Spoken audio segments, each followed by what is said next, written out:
Bab 77, Pernyataan Cinta. Lira tersenyum lebar. Tidak henti-hentinya air matanya keluar saat melihat wajah putrinya. Padahal ini belum ada seminggu, tapi rasanya dia sungguh rindu terhadap gadis kecil cantik perpaduan dirinya dan Arsya itu. Lalu apakah dia sanggup jika harus dipisahkan oleh sang putri kalau dia bercerai dengan Arsya? Nanti, rasanya Lira tidak akan pernah sanggup. Jujur selain rindu dengan Naura, dia juga rindu dengan Arsya. Rasa itu semakin kuat menelusup ke dalam hatinya. Penyesalan selalu datang di saat semuanya sudah terlambat. Mungkin jika dia mengikuti saran dari Davi agar mereka mengakhiri hubungan itu lebih cepat, pasti lain ceritanya dan Lira bisa mengatakan pada Arsya jika mereka benar-benar selesai. Meskipun tetap saja resikonya adalah kekecewaan Arsya. Mama, Naura kangen. Kenapa Mama sibuk terus? Mama kerja terus ya sampai nggak mau ikut liburan bersama Papa dan Naura. Lira menutup mulutnya dengan tangan, menahan agar isak tangisnya tidak terdengar oleh putrinya. Mama jangan kerja lagi ya. Biar kita bisa liburan sama-sama. Biar Papa aja yang nyari uang buat kita. Naura masih berceloteh mengungkapkan keinginannya agar sang ibu tidak selalu sibuk.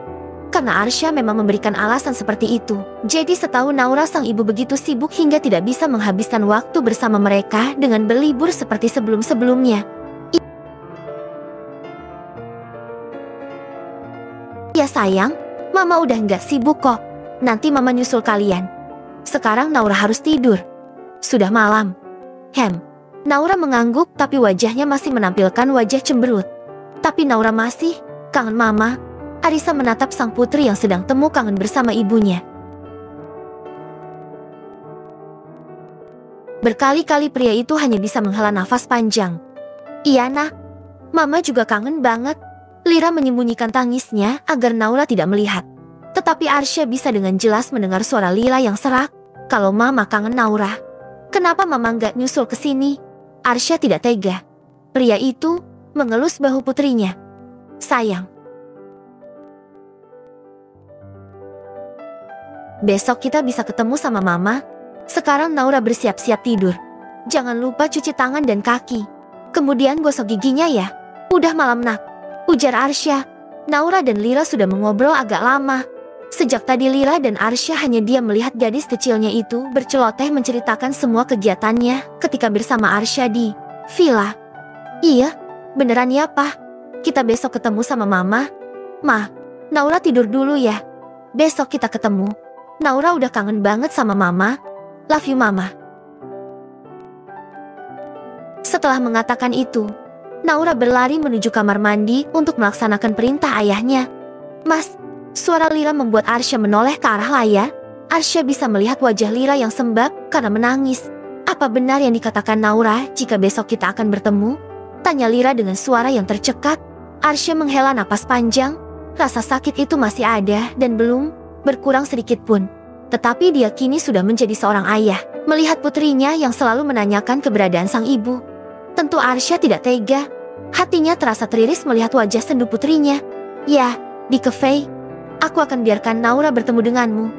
Aku juga akan bertemu Davi di sana. Aku ingin penjelasan dari kalian. Ujar Arsya kemudian mematikan panggilannya. Pria itu masih tidak kuat jika harus melihat wajah sembab Lira. Rasanya ingin sekali memeluk wanita itu dan memberikannya kenyamanan agar tidak bersedih. Akan tetapi sayangnya, dia bukan lagi tempat ternyaman untuk Lira. Bahkan mungkin dia adalah kesedihan Lira saat ini karena wanita itu telah berpaling. Mungkin Arsya akan berbesar hati menerima penjelasan dari Davi dan Lira. Dia sudah menata hati beberapa hari ini. Kini Arsya sudah siap. Siap untuk keputusan yang paling baik untuk keluarga kecilnya nanti. Di sisi lain, Dara hari ini memutuskan untuk tidak pulang ke rumah. Dia masih marah dengan ibunya yang dengan mudahnya memaafkan sang ayah.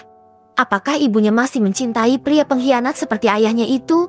Sungguh tidak pernah Dara bayangkan jika pria itu kembali lagi. Mau bicara apapun sang ayah, Dara tetap tidak bisa mempercayainya. Sungguh dia banci dengan laki-laki pengkhianat. Dara, kamu tidur di kamar tamu atau di kamarku?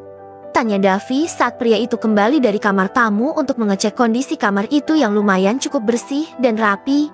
Davi memang mengutus seseorang untuk membersihkan apartemennya setiap 3 kali seminggu. Di kamar tamu saja.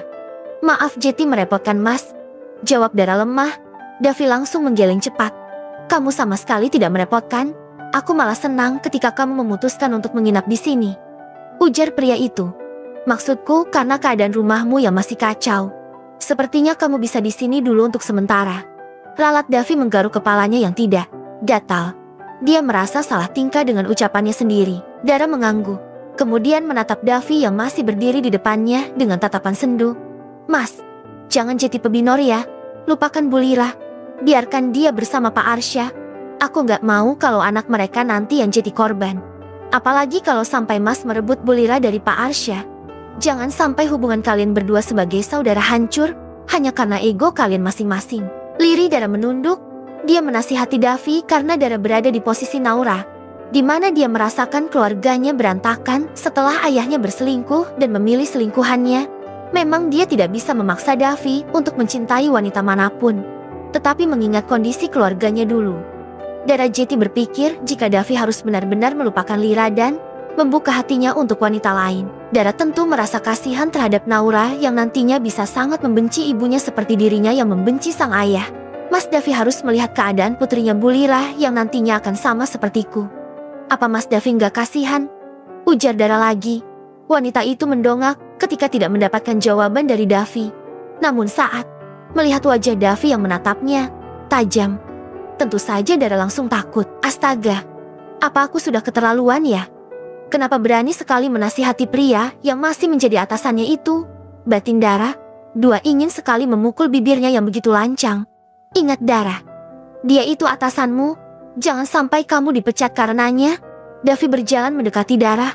Tubuhnya menunduk hingga wajahnya mendekati wajah wanita. Dara membuat wanita itu langsung terkesiap. Aku tahu, terima kasih karena telah mengkhawatirkanku. Sebaiknya kamu cepat tidur. Besok ikut aku ketemu sama Arsya. Ujar Davi mengecup kening Dara. Bersambung.